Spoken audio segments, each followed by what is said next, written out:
By the time January arrived and Mona returned to Northbridge, she had constructed a narrative that placed the blame squarely on herself. It was easier that way. If she was at fault, then the world remained predictable, safe in its own warped logic. On campus, she avoided Caleb.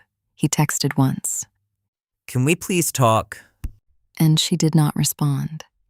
He did not approach her in person. They shared a biology lecture, but he began sitting several rows back. Her friends noticed the distance but accepted her vague explanation. We just needed space. Mona threw herself into classes. She stayed late at the library. She volunteered for extra shifts. She smiled when spoken to. She laughed at jokes. She became, once again, very good at disappearing. The cracks showed at night. The women's dorm bathroom on her floor had harsh fluorescent lights and perpetually dripping faucets. It was rarely occupied after midnight. Mona discovered this by accident during the first week back when she slipped out of her room because she couldn't breathe. She walked all the way around the corner to the last row of locker room benches and pressed her forehead to the cool tile wall. The tears came without warning, hot, relentless. She bit her knuckle to muffle the sound. It happened again 2 nights later, and again the following week. She told herself it was stress, hormones, academic pressure. But the body remembers what the mind tries to bury. The first time she realized she wasn't alone, she had just splashed water on her face and looked up to see another girl leaning against the counter, arms crossed. Her name was Tessa Alvarez. Mona knew this because Tessa's reputation preceded her. She was a senior, outspoken, perpetually dressed in black with a shaved undercut and a sharp tongue in class discussions.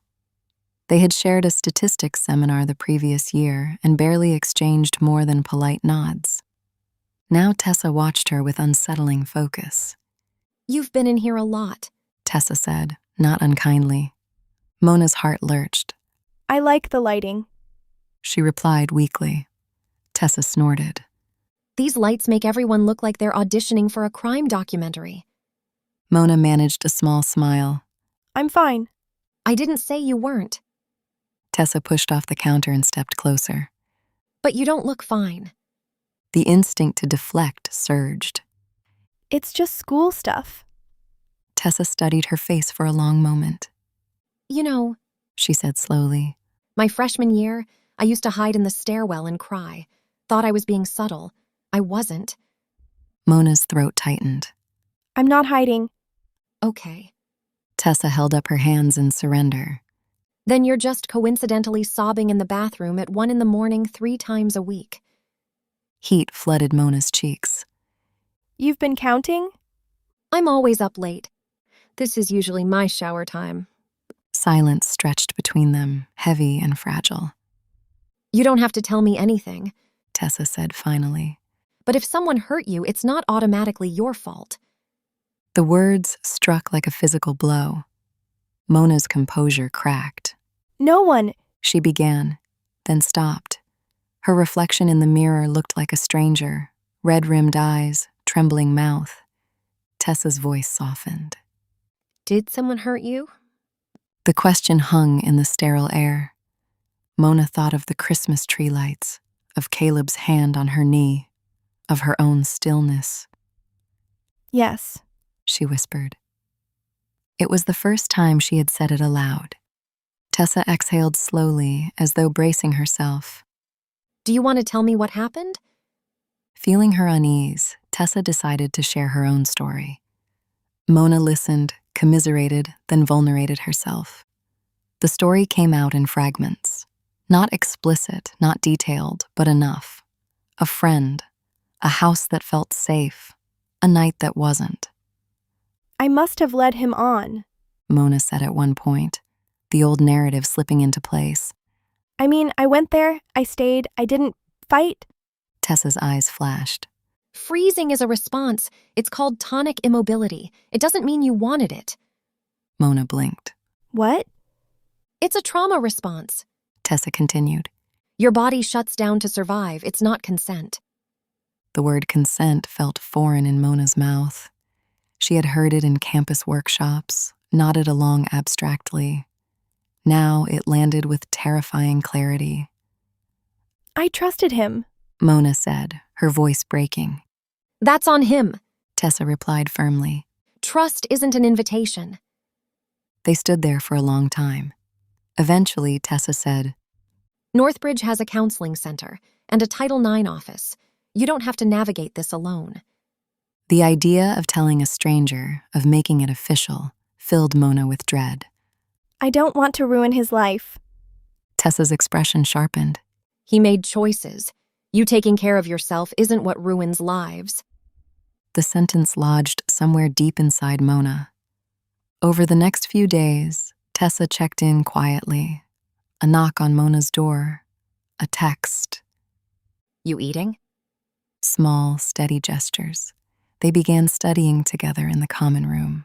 They did not talk about that night every time, but the silence between them felt different now. Intentional, not avoidant. One afternoon, Mona found herself standing outside the counseling center, heart pounding. Tessa stood beside her. You don't have to go in. Tessa said. But if you do, I'll be right here after. Mona inhaled, held it, counted the seconds like she used to in the bathroom mirror as a child. Then she opened the door. The first session was awkward and halting. The counselor, Dr. Patel, asked gentle questions. Mona cried more than she expected. She learned new language, trauma response, self-blame, boundaries. She began to understand that her mind had crafted guilt as a shield, a way to impose order on chaos. Weeks passed. Healing was not linear. Some nights were still heavy, but the bathroom visits grew less frequent. She eventually reported the incident through the appropriate campus channels. The process was exhausting, statements, meetings, reliving details, but she did not go through it alone.